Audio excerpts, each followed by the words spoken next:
it's very important in the United States to have parenting programs and to have parents involved in the education of the child. And many parents come to the PTA, the Parent Teacher Association, and it's to watch their child perform. So they bring them and they put them on a stage, and they're all, you know, dancing or singing or playing an instrument.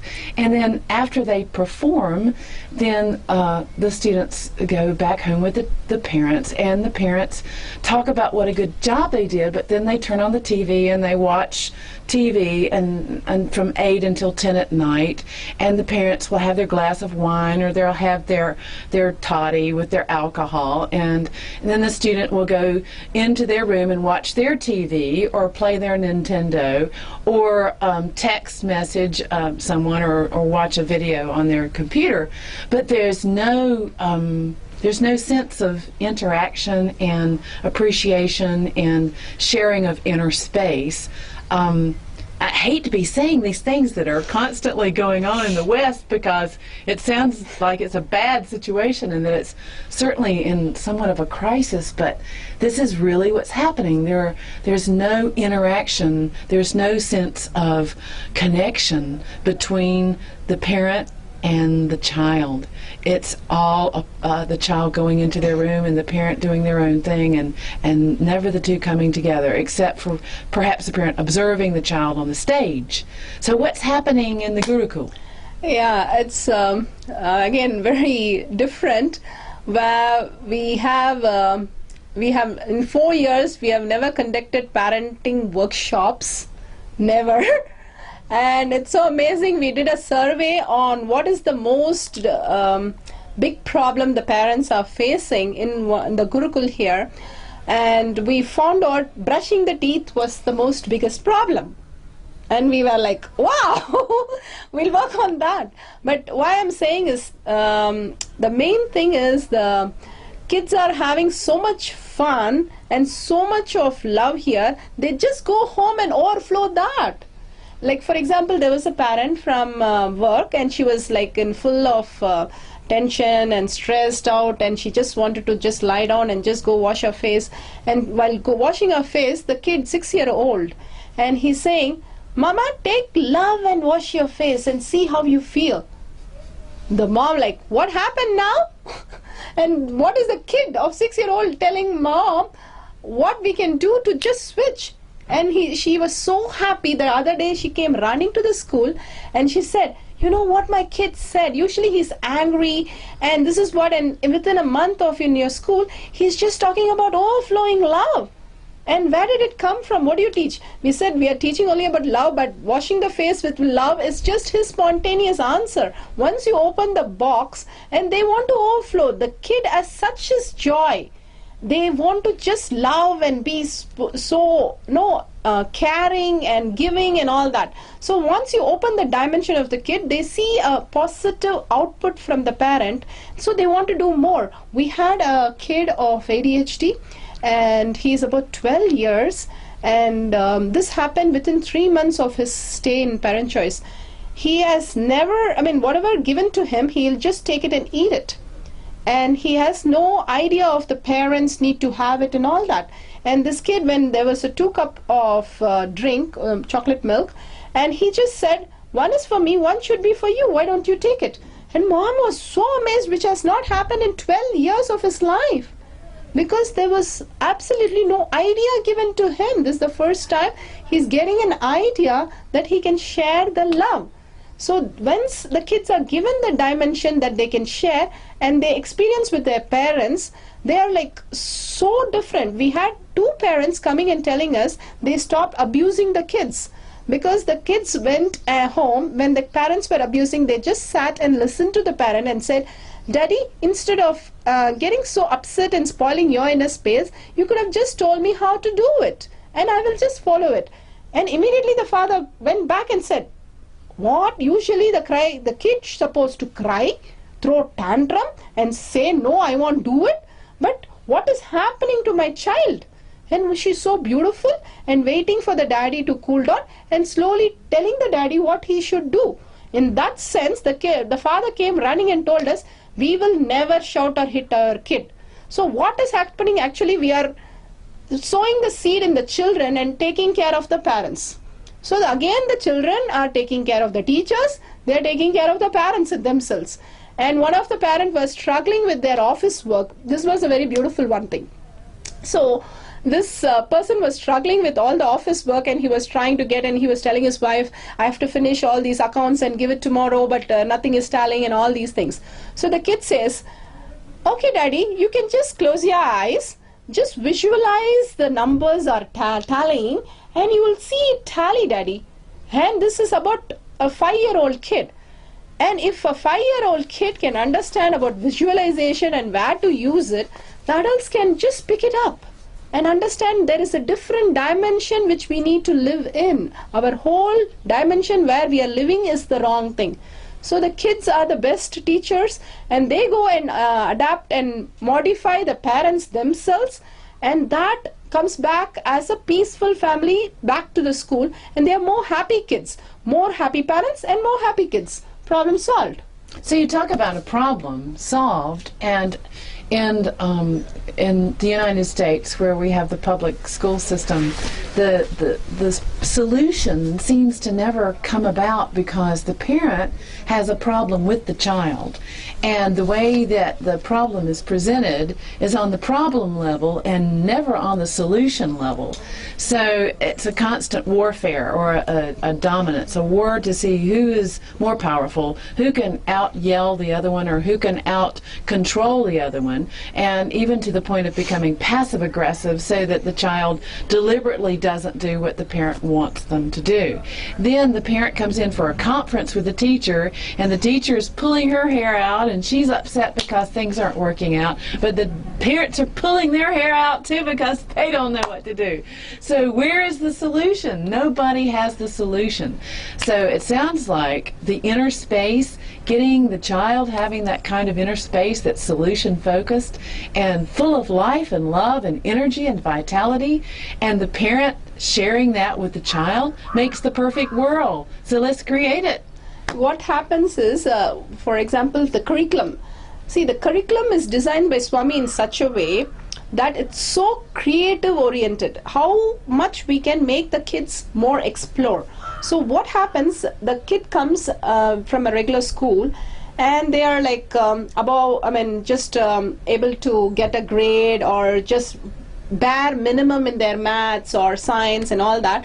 So the parents are so upset, why my child is left behind, why it is like that, and they are so upset, and they push the kid into forcing them to go to tuition or some person and learn all these things, or they come and shout at the kids because they have to spend extra time with the kid, which is kid doesn't know how to do it, nor the parent know how to teach.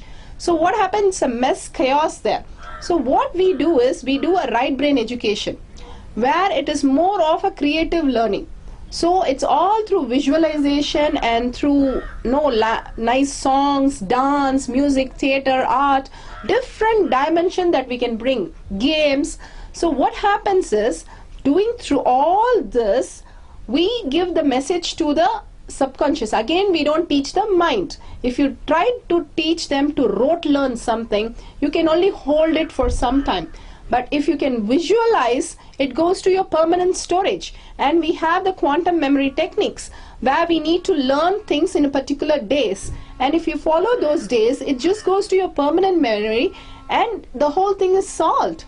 And the problem we are facing, another problem is, for example, math, we give them a solid foundation. Swami says the first few years is a knowledge time. And then we have the understanding time. All the subject need to be in understanding phase for the primary, and then applying stage for the secondary. But in the math, it is followed like that. For example, we deal with the numbers, number names and everything, and then we go to addition, subtraction in the primary, and then the trigonometry, algebra in the secondary. It's beautifully structured. But what about science? What about social? What about history? Everything is chaotic. So we have taken all the curriculum and placed it in Swami's, what he has told us, so that it has come in a beautiful package that they'll have more time to work with each concept for many years. The whole of primary, 6 years is spent on understanding the whole concept as a big picture. what they do in a school is they give a small picture and ask us to learn. And it's so difficult to learn that small thing, and because we are being born and brought up to look at big picture of everything. So we start from the bigger picture, what is physics, and then go into different dimension of physics and attach it where it should be attached. So for example, they learn the whole thing as a whole every year and making it more and more complicated so that they understand the whole thing. And it's surprising, we had the parent come for a day in the school and he was so shocked. He said, in my school I used to sit and wait for the teachers to go out. Here the kids are waiting for the teachers to tell more things. What is happening here? And we did a test for the kids, that we did a science Olympiad test is famous in India. So we did a test, a 3rd grade level test for the kindergarten kids. And they are coming with amazing results because they are participating, the attention is amazingly high, they are in complete settled awareness. A happy child is a smart child. So any kids come to our school will be a topper. Actually we said genius. Topper is only for a competitive school. Every kid is a genius. That's why Swami says enlightened genius, because everybody has the potential. If they could learn 250 ships of data for one person, they can just learn this 20-page book in a day. It's quite possible, but we have forgotten the science and we keep blaming the kids. They are not able to learn. The parent is upset, the kid is upset, the whole system is going for a toss. So fixing this curriculum has given a big relief that all my kids are actually better than any other school kid. So they are more happy with the kid, and also they're coming up with such a satisfaction and creativity and their performance back home every day. So the parents are so happy to see somebody coming with a positive thing to them. So there is absolutely, they say, oh, parent choice kid, they will be like this. So everything is falling into place because the curriculum, the foundation, the understanding has gone deep into what every piece of the puzzle. So when you talk about the different forms of intelligence with children, do you feel like you're focusing on more than one form of intelligence? Yes, see, normally we people are actually multidimensional, and we are good in one intelligence. One person will be an introvert, one person will be an extrovert, and it's perfectly fine how we are dealing with the understanding. So we give this knowledge, the tools, in the understanding of how the teacher can teach. See, one teacher is able to sing more and teach. One teacher is able to draw more pictures and teach. One is able to dramatize. Like that, if the teachers come out their dimension and the kids, each one will be in their dimension, they catch one of the teachers and they start flourishing. How you learn doesn't matter. How you use the tool. You can use the spanner in different thing with wood, or making some art and craft. You can use it for different purpose. So that is where we give the idea, and so they become dynamically intelligent. Otherwise they will be focused only on a written method, writing essays and doing a presentation and becoming a professional in a office or where they can do presentation, but creativity, they will be lost. So we're really talking about the student having social intelligence and emotional intelligence and academic intelligence, problem-solving intelligence, interrelationship intelligence, and goal setting, and of course living within an inner space that is peaceful and silent and fulfilled. Yeah, we call this different stages. We call this an IQ level. That is the basic level, how they score the marks. Then EQ level, where they just balance themselves. But we take them to a SQ level, where suppose a child is crying. Initially they learn how to cry, for some time, and then get back to their space and all that. But then in SQ we teach them how to understand, so that you don't have to cry. If there is no problem, you don't have to cry. So we teach them an SQ component, where we raise them that their inner space is not disturbed at all. Then we move them to the WQ level, holistic quotient, where they can be at ease with everything, that they will settle into a different dimension. Swami has been teaching us these things, the ESP, telekinesthetic, clairvoyance, mass storage, all these are possible for all of us, just like breathing, just like seeing, just like tasting. It's just the right brain way of senses. Right brain understands the senses as telekinesthetic, telepathy. But we have forgotten, we have no idea that they exist because nobody is teaching them. So we have a system where we have a right brain class, and kids enjoy that. They have to guess things. They have to just go and find things where they feel things. So these games make them understand there is a different dimension of them, and we are working towards that. Swami says all the indigo kids, here we are going to start an indigo school, the world's first indigo kid. Indigo kids live in this space. We just gone below. We just want to raise the other kids to the same level, that all of us will be an indigo kid. So telepathy is just a piece of cake, like breathing or seeing other person. It's just like that. So we have so much fun in that game. The kids wait for the class and they ask, we have an art dimension. Even in that we have dimensions again. We have an art, we have an yoga, we have a lot of things which we do as a brain yoga. So it relates to all this. So we raise them to a WQ level. And so at home they play these games and the parents are like, oh, what's my kid doing? And what the powers they have. So they are so excited. Swami says we have different things. Then Swamiji, of course, is in quantum quotient, where he can download anything from anywhere. See, the pineal gland is completely same thing as our eyes. It's made of rods and cones. So it's actually functioning, but by 8 years, it shuts down. It shuts down and start decay because the other hormones and chemicals are being fired. So the pituitary gland and thyroid gland, everything starts functioning. The pineal glands decay. So the whole dimension of WQ decays. The WQ of telekinesthetic, that is closing your eyes and seeing with your pineal gland, technically, the third eye, they call it. So those things are completely shut down. Swami says till 14 years, the Kundalini power, these telekinesthetic power should be alive. The pineal gland, as per our yoga, should be alive. The pituitary gland, if it starts secreting all these chemicals, then the whole concept is lost. And all the media, TV, television, any form of even email, Swami says, please don't show kids. If you show kids, then you're shutting down the pineal. You're shutting down the possibility that is already existing in these kids and saying, then why are they not functioning? This is the possibility which is available. The television, Swami calls it an idiot box, and we say in our school, if you're watching, if you're more idiot than an idiot box, you can watch it. So it's the kids never go near these boxes, and they completely understand, oh my God, this is like going to spoil my inner space and I'm going to be less smart, so I don't need this dimension. They clearly throw it out. We have the ingenious kids, and so many have given testimonials that the parents are seeing the kids are not watching anymore of the violent movies, because the subconscious mind records everything. And recording everything, it just spoils the whole inner space and it shuts down. So what we're doing, unfortunately, in the Western world is reinforcing shutting down the pineal gland, which is responsible for superpowers and the ability to intuit reality and to teleport and to do these amazing powers.